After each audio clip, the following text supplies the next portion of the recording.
জুলাই সনদ স্বাক্ষর অনুষ্ঠান আয়োজিত হয়েছে এবং জাতীয় নাগরিক পার্টি সেখানে অংশগ্রহণ করে নাই। ফলে আমরা আমাদের অবস্থান সরকারের কাছেও তুলে ধরেছি, ঐক্যমত্য কমিশনের কাছেও আমরা তুলে ধরেছি। আমরা সেই কথাগুলো পুনর্ব্যক্ত করেছি যে জুলাই সনদের শুধু কাগজে মূল্যে আমরা বিশ্বাসী নই। ফলে জুলাই সনদ বাস্তবায়নটা কিভাবে হবে সেইটার সম্পর্কে নিশ্চয়তা পাওয়ার পরে আমরা স্বাক্ষর করব। সেক্ষেত্রে জুলাই সনদ আমরা একটি সাংবিধানিক আদেশের কথা বলছি, যে আদেশটা ডক্টর মোহাম্মদ ইউনূস প্রধান হিসেবে উনি জারি করবেন। কারণ জুলাই গণ অভ্যুত্থানে জনগণের যে সার্বভৌম ক্ষমতা সেটার একমাত্র বৈধতা ডক্টর মোহাম্মদ ইউনূসেরই আছে, সেটা প্রেসিডেন্ট চুপ্পুর নাই। ফলে সাংবিধানিক আদেশ যেটা সংবিধান বহির্ভূত হিসেবে দেওয়া লাগবে সেটা কোনোভাবেই প্রেসিডেন্ট চুপ্পু দিতে পারবে না, সেটা ডক্টর মোহাম্মদ ইউনূসকে দিতে হবে। সেটার আইনি এবং রাজনৈতিক কারণ আমরা ওনার কাছে তুলে ধরেছি।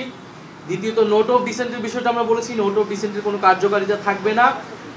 সবাই এই বিষয়গুলোতে ঐক্যমত হয়েছে। জুলাই সনদ যেই বিষয়গুলো উপর রচিত হয়েছে সেটাই পুরোটা গণভোটে যাবে এবং গণভোটের মাধ্যমে অনুমোদিত হলে পরবর্তী সংসদের একটা গাঠনিক ক্ষমতা থাকবে, যার ফলে তারা একটি সংস্কারকৃত একটি নতুন সংবিধান তৈরি করবে। এই পুরো প্রক্রিয়ার সাথে যদি সরকার ঐক্যমত কমিশন সুপারিশ দিবে, সরকার সেই অনুযায়ী কী সিদ্ধান্ত নেয় সেটার উপর নির্ভর করে আমরা জুলাই সনদে স্বাক্ষরের বিষয়টি বিবেচনা করব। আমরা মনে করি যে অবশ্যই এই উপদেষ্টা পরিষদের নিরপেক্ষ এবং দক্ষতা নিশ্চিত করা লাগবে একটি সুষ্ঠু নির্বাচনের জন্য। সেই দাবির সাথে আমাদের ভিন্নমত নেই। কিন্তু এই উপদেষ্টা পরিষদ পুরো পরিবর্তন করে তত্ত্বাবধায়ক সরকার নিয়ে আসায় এইটার আসলে সুযোগও নেই আইনগতভাবে, কারণ তত্ত্বাবধায়ক সরকারের বিষয়টাই পুরো জুলাই সনদের অধীনে আওতাভুক্ত আছে। যদি তত্ত্বাবধায়ক সরকার আপনি বাছাইকৃত লাল সরিষার দানা থেকে অত্যাধুনিক কোল্ড প্রেস মেশিনে তৈরি হয় প্রাণ সরিষার তেল, আসল ঝাঁঝে আসল স্বাদে। গণভোটের আগেই সেটাকে বাস্তবায়ন করতে চান তাহলে নির্বাচন কমিশনও পুনর্গঠন করতে হবে জুলাই সনদের আইন অনুযায়ী বা সেখানকার ঐক্যমত অনুযায়ী। ফলে এই বিষয়গুলো আসলে যারা বলতেছে তারা কোন বিবেচনায় বলতেছে, কোন উদ্দেশ্য নিয়ে বলতেছে, এটা আসলে সন্দেহজনক।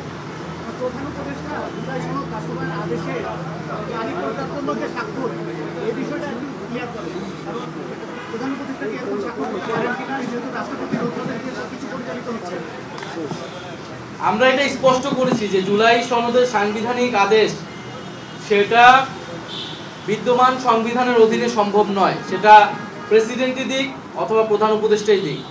বিদ্যমান সংবিধানের অধীনে এরকম কোনো ধারা নেই, কোনো সুযোগ নেই। ফলে এই সাংবিধানিক আদেশ জারি করতে হলে আপনাকে সংবিধানের বাইরেই আসতে হবে, সেটা একটা এক্সট্রা কনস্টিটিউশনাল ম্যাটারই হবে। ফলে এই এক্সট্রা কনস্টিটিউশনাল ম্যাটারের বৈধতা হবে জুলাই গণ অভ্যুত্থান। জুলাই গণ অভ্যুত্থানে জনগণের যে সার্বভৌম ক্ষমতা এসেছিল তার ভিত্তিতেই জনগণ সংস্কার এবং পরিবর্তন চেয়েছে এবং সেই অনুযায়ী এই সাংবিধানিক আদেশ জারি করা হবে। ফলে এই সাংবিধানিক আদেশ জারি করতে হলে প্রেসিডেন্ট চুপ্পুর জুলাই গণ অভ্যুত্থানের কোনো বৈধতা নেই, বরং তার আগের আমলের ফ্যাসিস্ট আমলের নিয়োগকৃত রাষ্ট্রপতি তিনি। এই বৈধতা একমাত্র এই মুহূর্তে সরকারের ভিতরে ডক্টর মোহাম্মদ ইউনূসের আছেন। ফলে ওনাকেই এই আদেশটা জারি করতে হবে এবং পরবর্তী গণভোট এবং পরবর্তী যে সংস্কার পরিষদ হবে এবং সংসদ হবে তার মাধ্যমে পুরো বিষয়টা রেটিফাই হবে।